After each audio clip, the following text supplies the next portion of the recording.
Entonces, primero a mí me gustaría partir indicando que un modelo, ¿no es cierto?, es una representación más o menos ajustada de la realidad que uno intenta, ¿no es cierto?, realizar. Y que el término que mejor describe esto es que es simplificado.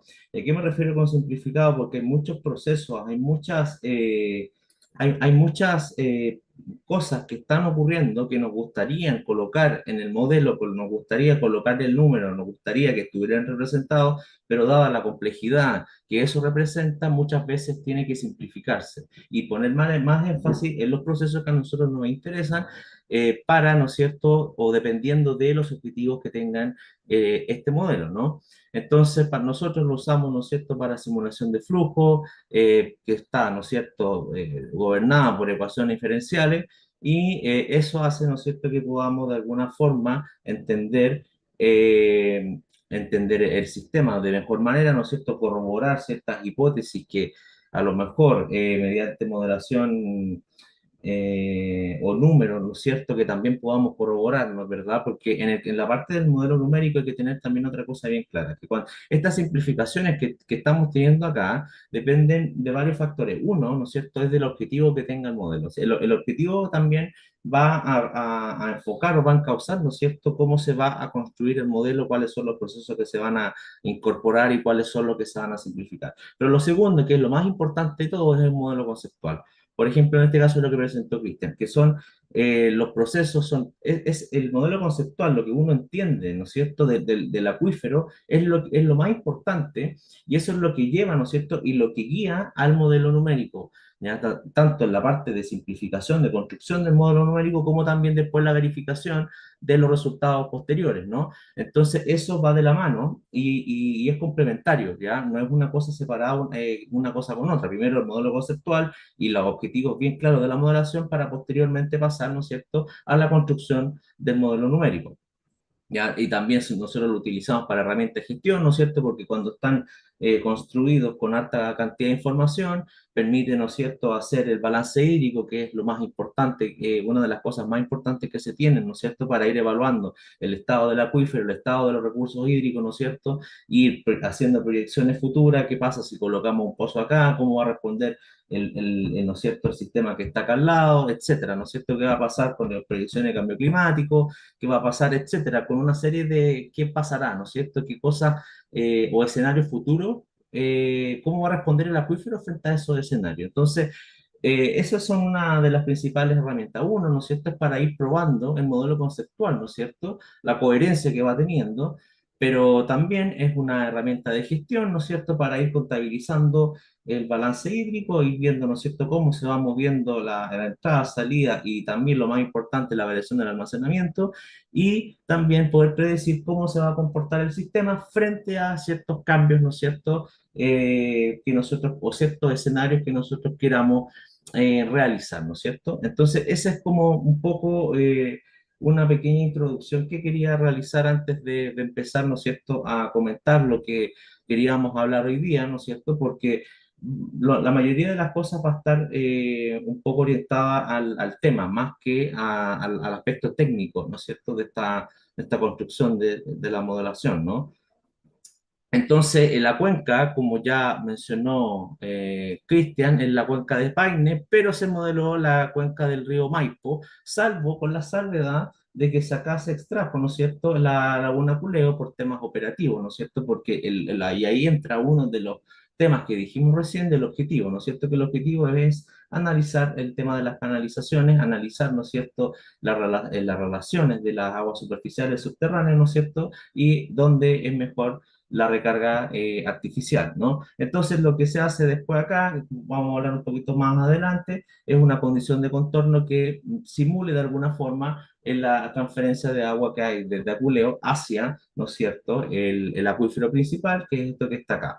Lo segundo es que tampoco hay mucho dato en esta zona. Entonces, y esta zona también es muy compleja. Y ahí entra, ¿no es cierto?, la parte de simplificación que hablábamos recién, que el modelo tiene que ser representar la complejidad del acuífero, ¿no es cierto? Pero también simplificar lo más posible lo que uno pueda simplificar, ¿no es cierto? Entonces, este es un sistema muy complejo, no hay mucho dato y ese fue uno de los motivos también por los cuales no se consideró la modelación, sino que se hizo una condición de contorno, que las condiciones de contorno, ¿no es cierto?, están en los bordes y permiten hacer limitaciones en el sistema. Después está, ¿no es cierto? Bueno, esa es por una parte, también acá hay otra condición de contorno que vamos a hablar más adelante para no adelantarme un poco más. Bueno, y hablando, este es el área de estudio, ¿no es cierto? Y principalmente nosotros lo que modelamos fue la parte aluvial, que es toda esta zona que está acá, ¿ya? Es toda esta zona que está aquí, esa fue la que se simuló. Y esto que se ve acá son los pozos de observación, que una de las cosas más importantes que se tiene a la hora de saber cómo anda el modelo, ¿no es cierto? Uno, y lo más importante, es el balance hídrico.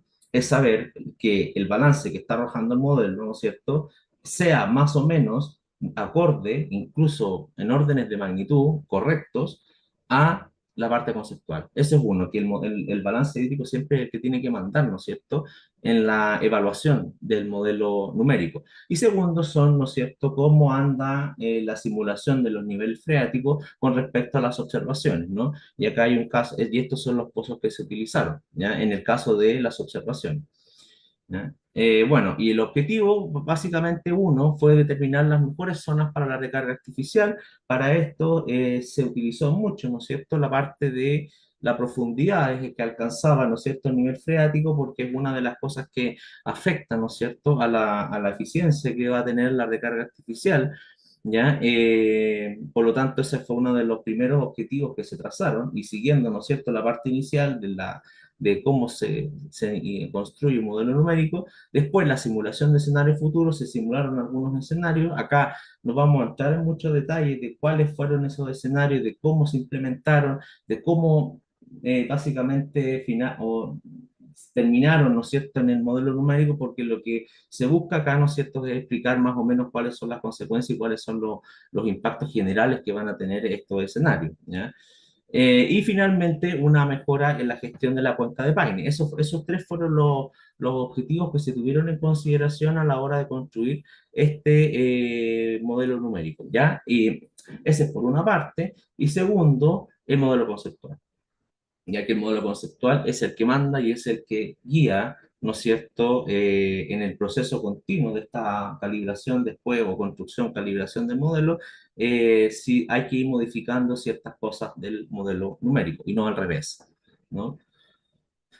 Bueno, aquí entrando en los datos utilizados, ¿no es cierto?, para la incorporación de la información al modelo numérico, esto es básicamente los datos de extracción de agua, son los pozos de agua que hay actualmente que se descargan de la DGA, ¿no es cierto? Y estos son los que finalmente se introdujeron en el modelo numérico, ¿ya? Después tenemos mucha información hidrometeorológica, lo que está acá son los datos ya que se analizaron y se hicieron reinterpretación de ensayos de bombeo ya a través de los expedientes de derecho de aprovechamiento de agua de la DGA. ¿Ya? Nosotros lo que hicimos fue reinterpretar esos ensayos, ¿no es cierto?, para obtener una distribución, ¿no?, de verdad de las propiedades hidrogeológicas del acuífero y con eso implementarla en el modelo, porque la modelación, ¿no es cierto?, nos pide muchas cosas, así como también nos puede entregar cómo va a responder el sistema futuro, cuáles son las relaciones o los intercambios de agua, también nos pide muchas cosas, nos pide muchos datos, ¿no? Y ahí entra también, y vuelvo a reiterar, la necesidad de simplificación y la necesidad de tener claridad del modelo conceptual y de tener, ¿no es cierto?, la claridad de los objetivos por los cuales se está construyendo este modelo. Ya, estos puntos que se ven acá entonces corresponden a los pozos reinterpretados de ensayos de bombeo para obtener, en el caso que se pudiera y hubiera un pozo de observación, la coeficiente de almacenamiento y la conductividad hidráulica primariamente. ¿Ya? También, la parte de recarga se obtuvo de datos hidrometeorológicos que son, primero, las estaciones de monitoreo de la DGA y también se recurrió a la base de datos CR2Med, ¿ya? Esas son como las dos grandes fuentes de datos, ¿no es cierto?, que se consultaron para hacer los distintos balances conceptuales. ¿ya? Y los datos de caudales de los ríos que también se obtuvieron de la DGA y también de una página que está aquí, ¿no es cierto? De la página del CR2, que es bastante buena, tiene una información bastante bien compilada, ¿no es cierto? Y fácil de descargar y de utilizar, ¿ya? Y dentro de eso también está la evapotranspiración potencial, que es uno de los productos que también ellos entregan, ¿ya? Eh, bueno, lo de abajo, que ya la reinterpretación de los ensayos de bombeo, entre otras cosas. ¿Ya? Acá quería mostrar un poco lo que son el estado de los canales, ¿ya? No están todos los canales que existen, sino que son los tres más importantes, ¿ya? Y cómo nosotros, porque estábamos hablando recién de cómo, cuáles son los datos que uno va obteniendo, que va recopilando para finalmente añadirlos, ¿no es cierto?, a la modelación, ¿no es cierto? Tenemos la extracción de agua, tenemos los ríos, tenemos, ¿no es cierto?, la conductividad hidráulica, que eso es una variable que hay que colocar, ¿ya? Pero una cosa importante que mencionó mucho Cristian era implementar, ¿no es cierto?, las canalizaciones. Y claro, uno no puede incorporar todas las canalizaciones que se encuentran acá, los colores son en distintas importancias, ¿no es cierto? Y se tuvo que hacer una priorización, ¿no es cierto? Porque tampoco, y ahí entra también y vuelvo a repetir la parte de la simplificación. Entonces, primero el caudal máximo que tenía cada uno de los canales, que está, ¿no es cierto?, en el CNR, después está la longitud y el número de usuarios, que también es importante, ¿ya? Y finalmente la importancia estratégica de esos canales. Ahora, todos son estratégicos, pero para de una visión más holística, una visión un poco más general, esos son los cuatro puntos que se consideraron, siendo los tres primeros los más importantes, ¿no? Y por eso es que se simularon solamente los canales más importantes. ¿Ya? Sin eh, que esto no significa que no se puedan simular después, ¿ya? Pero para iniciar, esto fueron lo que se consideró porque el simular todos estos canales resulta computacionalmente muy demandante, sobre todo para un modelo transitorio. ¿Ya? Bueno, acá entramos también a otros tipos de información que requiere la modelación. Uno es en la entrada de agua, dónde entra el agua, por dónde entra, cómo entra, ¿no es cierto? ¿Cuál es el valor? Porque eso el modelo no lo calcula, ¿no es cierto? Uno tiene que entregárselo. Entonces, para la alta cordillera se usó el programa HBV, que lo usamos con un colega, en la parte de aquí, ¿no es cierto? De aquí hacia arriba, que por temas operacionales no lo colocamos, que es toda la parte de arriba, porque es lo que se simuló hidrogeológicamente, esta zona de acá, pero se realizaron modelos HBV con la información de caudales del río Maipo en Manzano para calibración, ¿no es cierto? Simulación de procesos de acumulación y derretimiento de nieve. La verdad es que para los procesos y para lo que el objetivo de lo que era la modelación hidrogeológica anduvo bastante bien, ¿ya? Y considera hartas variables climáticas como la temperatura y la precipitación.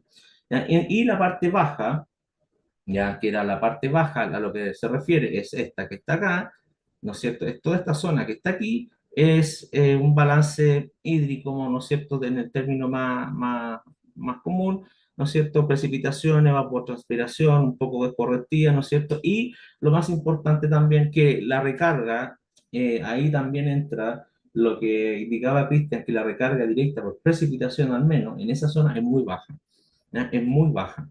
Y ahí juega, ¿no es cierto?, en las etapas iniciales de esta modelación o de esta construcción del modelo, fue que nos encontramos que esa recarga era muy baja, ya, pero había otro componente que también mencionó Cristian y que salía en sus datos y en el modelo conceptual que él presentó, que era, ¿no es cierto?, el retorno por riesgo. ¿Ya? Eso fue un tema súper importante y que había que tener más o menos el orden de magnitud adecuado, ¿no es cierto?, para después transportarlo o trasladarlo al modelo numérico, ¿no es cierto? Ese tipo de consideraciones fueron súper importantes y que se corroboraron, ¿no es cierto?, con los datos que presentó Cristian recién. Entonces acá son unas cosas bastante, quiero ser bastante general, ¿no es cierto?, como venía diciendo recién, para cómo se estimó el retorno por riego, porque fueron varios procesos los que se hicieron, porque a diferencia del retorno por lluvia, ¿no es cierto?, que era una parte muy menor, el retorno por riego era mayor, ¿no es cierto? Entonces, había que tener varias consideraciones, que el retorno por riego por aspersión, goteo, etcétera, mayoritariamente por aspersión, el uso de coeficientes de retorno específicos por zona, ¿no es cierto? Y ahí nos agrupamos, ¿no es cierto? O nos amarramos también a la parte de imágenes satelitales, ¿no es cierto? Acá hay que amarrarse de muchas cosas, de muchos tipos de datos para poder hacer un esquema o un balance más o menos coherente, ¿no? Porque donde están actuando muchas cosas a la vez, ¿no es cierto? Tiende a ser un poco no complejo, pero sí requiere de mucha información y uno tiene que tener muchos datos de muchas fuentes, ¿ya? Entonces, esto a modo resumen, ¿no es cierto? Esto simplemente un balance previo ya al tema del modelo, porque hay que entender mucho esto antes de ingresarlo al modelo para poder después, ¿no es cierto?, evaluar las salidas, no tan solo, ¿no es cierto?, del punto de vista de los niveles que representen los niveles, sino que también que esté representando correctamente el balance hídrico. ¿Ya? Entonces también acá abajo las pérdidas por infiltración, que también mencionó Cristian, que también estaba, ¿no es cierto?, en el modelo conceptual, eso había que llevarlo de alguna forma a la parte numérica, ¿no es cierto? Y tenía una serie de consideraciones como la conductividad hidráulica del suelo, si estaba revestido o no estaba revestido, etcétera, ¿no es cierto? El caudal, y finalmente eso se llevó a un número, ¿ya? A un coeficiente, que era el coeficiente más adelante vamos a hablar, pero era en la famosa esta conductancia, que yo sé que tiene otros significados, pero también en la parte de los canales podía significar todo esto, ¿no? Que es mucho más que lo que usualmente dice la conductancia, pero se tiene que incorporar todo eso dentro de la variable, ¿no? Para ver cuánto se está perdiendo o más o menos saber el orden de magnitud de esta filtraciones. ¿Ya? Eso por una parte, yo sé que se está haciendo muy general, pero en honor al tiempo no puedo entrar mucho más en detalle. ¿Ya? Como les venía diciendo, la parte del retorno por riesgo fue un tema recurrente en el cual nos encontramos que tenía que hacerse un poco más detallado, ¿ya? Y por lo tanto se tuvo que recurrir a imágenes satelitales, ¿ya? Principalmente fueron las Sentinel, ¿ya? Sentinel-2, principalmente el infrarrojo cercano.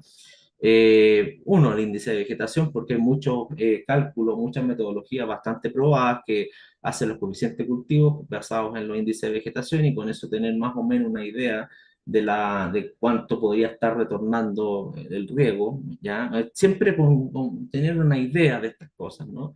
Estimación de la cobertura vegetal, tipo de cultivos, que lo hace bastante bien con metodología de clasificación supervisada o no supervisada, ¿no es cierto? Y se usó principalmente para este tipo de análisis la plataforma de Google Earth Engine, porque permite hacer varios cálculos, ¿no es cierto?, en la nube. ¿Ya? Sin bajar las imágenes satelitales. Eso también quería, y no lo mencioné acá, que son bastante buenos, ¿no? Y claro, tenemos ventajas y limitaciones, ¿no es cierto? La ventaja es que permite analizar este tipo de cosas. Las desventajas, ¿no es cierto?, son las validaciones que hay que hacer en terreno, el modelo conceptual, ¿no es cierto? Y algunas veces cuando los cultivos son muy densos tiende a tener un error bastante mayor a cuando no son tan densos, ¿no?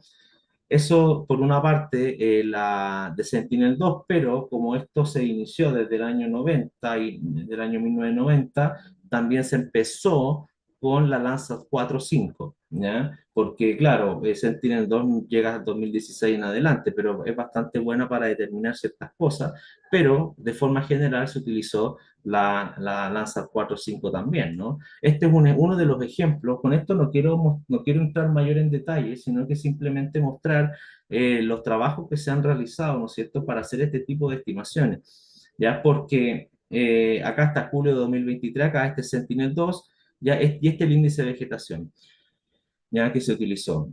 Ahora, aparentemente no hay cambios, pero con el infrarrojo se ve mucho mejor, mucho más el cambio, que los cambios, ¿no es cierto?, se analizan en toda esta zona que está aquí y en todas estas zonas que están acá, ¿no? Que el va o menos, ¿no es cierto?, como el índice de vegetación, es la tonalidad, ¿no? Qué tan fuerte es el verde, ¿no es cierto?, que va a representar una vegetación más vigorosa o no. ¿Ya? Entonces, este junto con el infrarrojo se utilizaron, ¿ya? De forma bastante paralela unas con otras, ¿no? Pero es simplemente para mostrar que esto se complementó con el resto de la información hidrometeorológica, de nivel, de caudales, ¿no es cierto? El balance hídrico con el HBV que se hizo arriba para estimar un número de lo que está entrando, ¿no es cierto? Y colocar como condición de contorno en la entrada de arriba, también se tuvo que recurrir a esto porque el sistema es un poco complejo para poder simular y para poder, ¿no es cierto?, eh, de mejor manera, ¿no es cierto?, los procesos que nosotros nos interesan en base a los objetivos, ¿no? Entonces, con esto en mente, las características del modelo, ¿no es cierto?, celda 100% del año 1990 al 2020, time step, no son stress periods, sino que son paso de tiempo mensuales y una capa porque eh, permite homogenizar, ¿no es cierto?, todo lo que está abajo, porque a ver, hay observaciones, hay pozos que los ranurados están mucho más arriba, uno más abajo, entonces para homogenizar todo ese tipo de consideraciones es que se determina por una capa porque además el objetivo era, ¿no es cierto?, saber más o menos cuál era la zona en que el nivel freático iba a estar más cerca o más profundo en función de la eficiencia, para evaluar, perdón, la eficiencia de la recarga artificial. ¿Ya? A ver, también tenemos condiciones de contorno que acá se mencionan así a grandes rasgos porque después voy a mostrarles en un mapa cuáles son cada uno de ellos, pero la condición mixta que ya habíamos hablado un poco, que es básicamente dos niveles, ¿no es cierto? La diferencia entre dos niveles por una constante que se llama conductancia, ¿no? Y esa conductancia es la que se va ajustando para que se acerque cada vez más a los valores del balance que son los balances conceptuales, ¿no?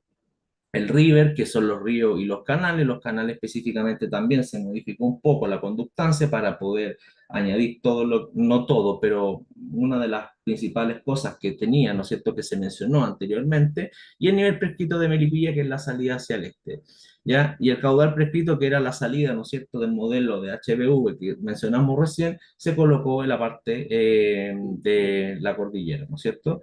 Y la recarga, paquete de recarga, es la infiltración directa, pero también por retorno por riego, que era súper importante. Y la evaporación es por segmento en toda el área de estudio, igual para las extracciones de los pozos, que vamos a ir viendo cada uno de ellos un poco más adelante.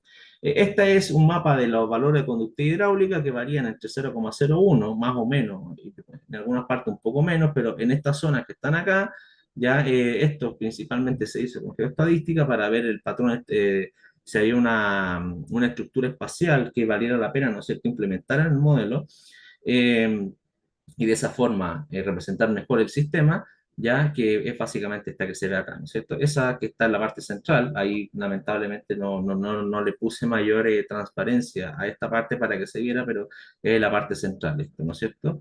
Y ahí está la parte central, ¿no es cierto?, que tiene principalmente grava, es donde tiene los mayores valores de conductividad hidráulica, que llegan hasta 50, 60, 70 en algunos casos puntuales en esta parte de acá, ¿ya? Y en algunos casos un poco más elevados, sino que aquí quise representar los valores la mayoría de los datos, la mayor cantidad de los datos, ¿ya? Y esto fue lo que finalmente se incorporó en el modelo. Y después tenemos las condiciones de contorno, las condiciones de tipo river, que son a los canales, también a los pozos que se ven acá. Lo que yo les mencionaba anteriormente, aquí hay una condición de contorno de tipo eh, condición mixta, básicamente, para poder simular o poder calcular el intercambio de agua que existe desde el Aculeo hacia la cuenca. Y también acá, desde la zona sur, ¿no es cierto?, hacia el área que nosotros estamos simulando, ¿no? Decidió poner la condición de contorno mixta porque habían dos observaciones cercanas y lo que había que tener ahí, ojo, era con la conductancia para que tampoco tuviera problemas de convergencia en el modelo, ¿no? Por el tema del balance hídrico. Ese es básicamente, y esos son los pozos, que en algunos, que en muchos casos, los pozos caían en una celda, varios pozos, y lo que se hizo fue hacer una sumatoria de cada uno de ellos. Finalmente, el basamento, lo que se hizo fue utilizar el estudio de González del 2018, que hizo un estudio de gravimetría del año de 2 a 3 dimensiones, y también hizo una recopilación de transiente electromagnético, que es bastante bueno, bastante completo, y mostró algunos depósitos que son bastante interesantes, ¿no? Que en el Paine más o menos entre 250 a 500 metros aproximadamente es lo que ellos encontraron, y esto es lo que está colocado, ¿no es cierto?, en el modelo, ¿no es cierto?, que esto es lo que ellos encontraron de 500 a 400 metros en esta zona de acá, ¿ya? Esos son los depósitos interesantes y que coinciden, ¿no es cierto?, con los altos valores de transmisibilidad que se encontraron con la geoestadística que se mencionó recién, ¿ya? Después, las características que se consideraron una vez que se hizo la simulación de esto fue bueno, las características hidrogeológicas, que fue lo que más nosotros consideramos que fue la potencia del acuífero, pero por sobre todo también la profundidad de nivel freático. Ese es uno de los temas o una de las consideraciones que nosotros consideramos, ¿ya? Que principalmente ocurre donde hay menor profundidad de nivel freático en la zona de angostura. ¿Ya? No en la parte norte, que también lo dijo Cristian en su modelo conceptual, que en la parte norte los descensos han sido mucho mayores. ¿Ya? Y el espesor del acuífero, la topografía, el uso del suelo, ¿no es cierto?, etcétera, pero como es canal, nos limitamos a esto, ¿no es cierto?, para poder evaluar cuáles eran las potenciales zonas de carga artificial o dónde podría ser más eficiente, ¿no es cierto? Y si había disponibilidad de agua ahí también, ¿no es cierto? Bueno, acá se parte, ¿no es cierto?, con que es por canales, por lo tanto la infraestructura tiene un mucho menor costo, ¿no? Eh, bueno, esta es la pesometría simulada para el año no, 1990. Ya ahí puse los canales principales, yo insisto, porque también hay una simulación en unos canales por esta zona que está acá, y eso se nota aquí al menos se nota en las simulaciones, ya, pero en los principales canales, ¿no es cierto? En los casos, por ejemplo, en que no hayan habido canales en esa época, simplemente se apaga colocando, ¿no es cierto?, conductancia cero en ese periodo, y por lo tanto no hay intercambio de agua para ese periodo, ¿ya? Pero también se incorporó en esa zona que está acá.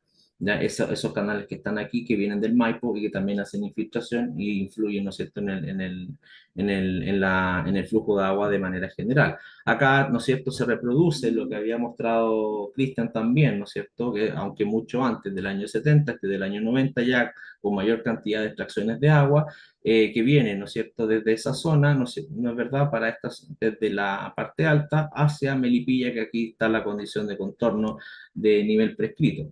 ¿Ya? El retorno por riego está en toda la zona, dependiendo de lo que estaba acá arriba, ¿no es cierto?, del riego, ¿no es cierto?, dependiendo de lo que se haya estimado previamente, está incorporado en estos resultados, y esto simplemente para presentar de una manera limpia cuál es el patrón de las líneas de flujo de la agua subterránea en esa época. ¿Ya? Después tenemos los descensos, o sea, perdón, no los descensos, sino que la profundidad del nivel freático, ¿ya? Porque importa un poco más desde el punto de vista de la recarga artificial que el nivel freático, en el sentido de que a mayor profundidad, ¿no es cierto?, como son estas zonas que están acá, eh, el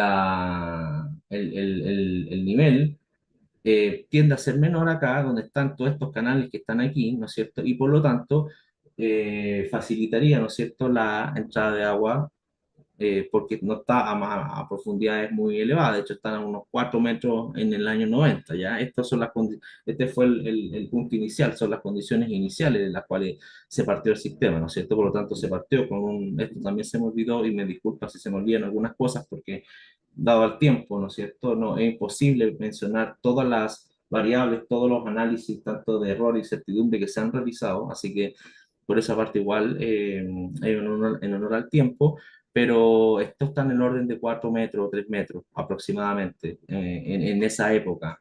¿ya? Y los mayores descensos estaban en esta zona, no es que sean 100, sino que estaban en el orden de 60, 70 metros en esa zona. ¿Ya? Después tenemos la pesometría simulada para el año 2020, ya que el patrón sigue siendo más o menos el mismo, se observan, eso sí, algunos cambios, ya que son muy poco perceptibles a esta escala, ya, pero si uno va y analiza de forma más fina, digamos, o pinta, digamos, el contorno de la pesometría acá de forma más fina, donde hay mayor o ha habido mayor cantidad de extracciones de agua, se van a notar, ¿no es cierto?, ciertos pozos o conos de descenso, que son bastante no grandes, pero acá, por ejemplo, sí hay uno más o menos grande en esta zona que acá también, ¿no es cierto?, que generan ese movimiento de agua hacia esa zona, y acá, ¿no es cierto?, sí están el efecto, ¿no es cierto?, de la filtración de canales por esta zona que están acá. ¿Ya?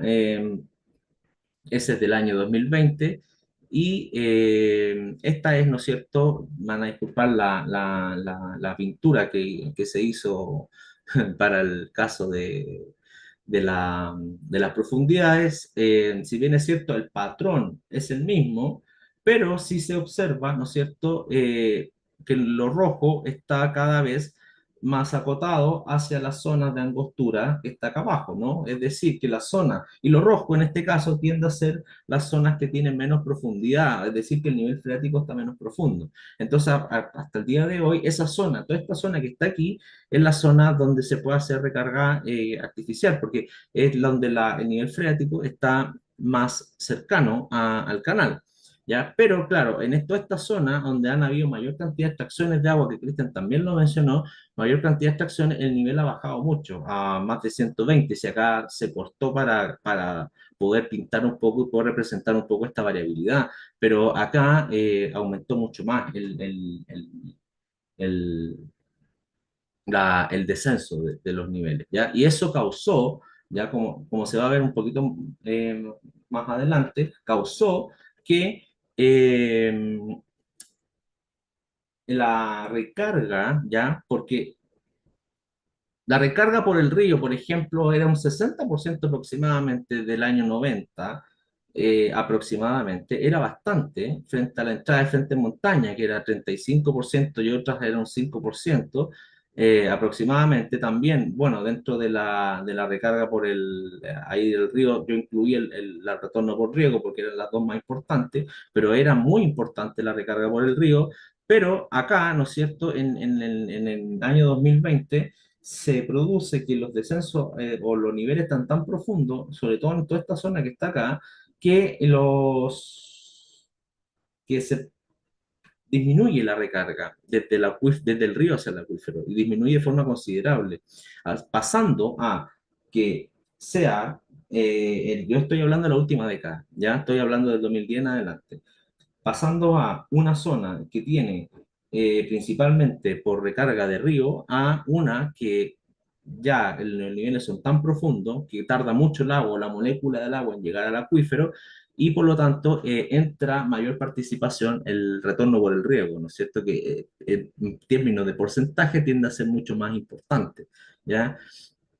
Y eso es una cosa que hay, bueno, también por la recarga que viene desde la cordillera. Es decir, el modelo tiende a ganar sensibilidad, ¿no es cierto? O sea, o ser más sensible, para decirlo de forma correcta, a la recarga que viene desde la cordillera y a la recarga que viene por el retorno por riego que por el río. Mientras que antes, en el año 90, era más por el río, la sensibilidad era mucho más, por ejemplo, la conductancia que uno le colocaba en la condición de contorno de río que a la entrada por la zona de la cordillera, que si bien es cierto también mostraba sensibilidad, pero no era tanto en relación a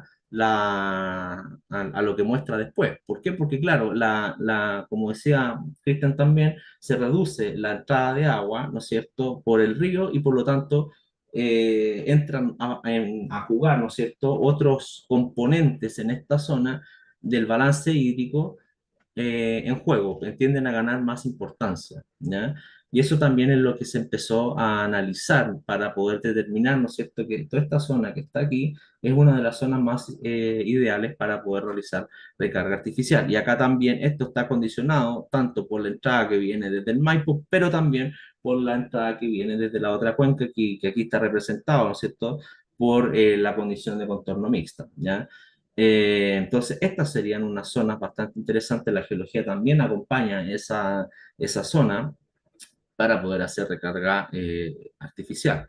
¿Ya? Bueno, acá hay una diferencia entre donde más o menos evaluar dónde es mayor el descenso, y claro, los mayores descensos entre el año 2020 y 1990, yo simplemente restamos los niveles del año 2020 y el 1990 y se mostró esto, por eso es que es algo así caótico, pero es para analizar por dónde se distribuye, ¿no es cierto?, la mayor cantidad de descensos y se producen aquí y se producen acá, es decir, cercano al río, en esta zona que está acá y en esta zona que está aquí, que son zonas en donde se han colocado mayores cantidades de pozos de extracción también. ¿Ya? Y esta zona, si bien es cierto, ha experimentado alguna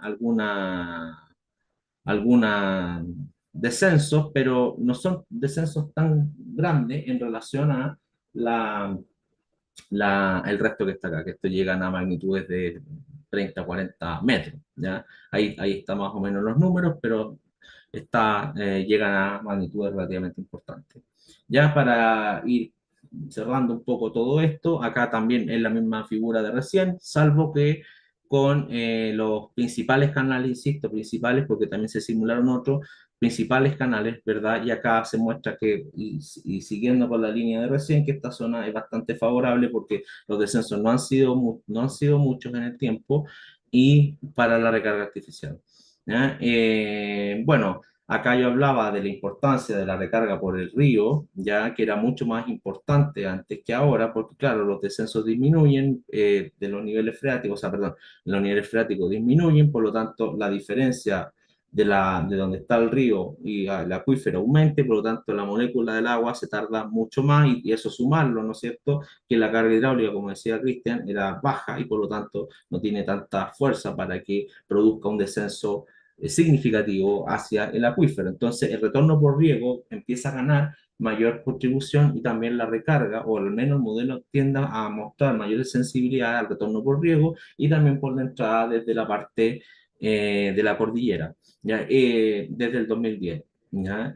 Por eso que pues, también yo mencionaba anteriormente la importancia de cuantificar bien el retorno por riego, porque después pasa a ser el modelo tiende a ser más sensible a ese valor, ¿ya? Eh, a ver, esta entonces recarga por el río ha disminuido yo me refiero a los últimos 10 años, con esto quiero ser bien enfático, ya, pero de ahí hacia atrás el acuífero era mayormente controlado por el río, ya, era controlado por el río y los retornos por riego siempre fue importante, salvo lo que pasa es que después empezó a ganar significancia y también aumentó, ¿no es cierto?, en la importancia de la recarga desde la cordillera. Entonces, la parte norte, como bien lo dijo Cristian, la parte norte que está acá no es adecuada para la zona o recarga artificial porque los niveles están muy profundos, hay muchos pozos que están extrayendo agua y por lo tanto están produciendo alteraciones en esa zona, ¿ya? Y es lo que se quiere mencionar acá, ¿no es cierto? No es adecuada la zona norte. Eh, ¿Por qué? Porque los niveles están muy profundos en esa zona y no hay indicios de que puedan volver a recuperarse debido a las actividades o los procesos que están ocurriendo en esa zona en términos de balance hídrico. Y la mejor zona, ¿no es cierto?, es la zona de angostura, que dice aquí, ¿no es cierto? Eh, los niveles, ¿no es cierto?, han disminuido, si bien es cierto, han disminuido aquí, pero no son tanto en comparación a lo que pasa en la parte norte, ¿no es cierto? Eh, no dificulta la recarga artificial y por lo tanto toda esa zona que está abajo, por eso se han mostrado estas diferentes eh, láminas para mostrar que toda la zona de angostura, toda esa zona de canales de angostura es una parte ideal para poder hacer una recarga artificial. ¿Ya? Finalmente, ya para no alargarme más, porque creo que me he alargado, Las proyecciones con el cambio climático, como les dije, no vamos a entrar mucho en detalle de qué se hizo o cómo se implementó, etcétera, porque el tiempo no da y tampoco los objetivos de esto que estamos comentando. Pero en Angostura, hasta el 2035, haciendo los RCP que siempre se aplican, ¿no es cierto? En Angostura hay unos descensos más o menos de 10 metros que sí se aplican, ¿no es cierto?, de estos cambios climáticos, pero en la zona menos afectada, es decir, eso se mantiene, pero con una condicionante, que es manteniendo los caudales de extracción tal y como están ahora, es decir, sin modificar, sin aumentar, pero tampoco disminuir los niveles en ese caso, ¿no es cierto? Que es básicamente la condicionante, porque solamente se quería evaluar los escenarios del cambio climático. El resto es como simulando que todo sigue igual, sin descartar, ¿no es cierto?, que tampoco se pueda realizar otro tipo de análisis, ¿no es cierto?, bien específico, de escenarios bien específicos que se quieran implementar, ¿no es cierto?, porque el modelo está para poder realizar ese tipo de cosas y finalmente para consideraciones, dando también, porque Cristian también lo mencionó muy bien, el tema de la urbanización y la tecnificación del riego, porque como la sensibilidad, al menos del modelo, ha aumentado frente a la retorno por riego, cualquier cosa que pueda hacer disminuir esa entrada de agua, también va a afectar al balance hídrico del acuífero, ¿no es cierto? Entonces también hay que tenerlo un poco en cuenta, ya, porque es importante. Segundo, la infiltración de los canales también es importante, ya también gana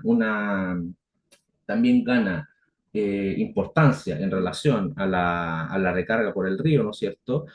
Después del 2010, ¿no es cierto? Pero en ciertas áreas, ¿no es cierto? Porque hay otros canales que se secaron, después del 2010 se secaron, entonces al secarse, claro, la recarga pasa a ser cero porque se secaron, pero hay ciertas áreas de la zona de estudio que sí son importantes en cuanto a la filtración de agua desde los canales, pero también hay que considerar que después del 2010 también se secaron muchos canales en esa zona de Paine, de hecho en terreno se ve esas canales secos, por lo tanto, tampoco aportan en el balance hídrico general, hablando netamente de la parte del acuífero, ¿ya? Y eso era lo que tenía. Muchas gracias y eso.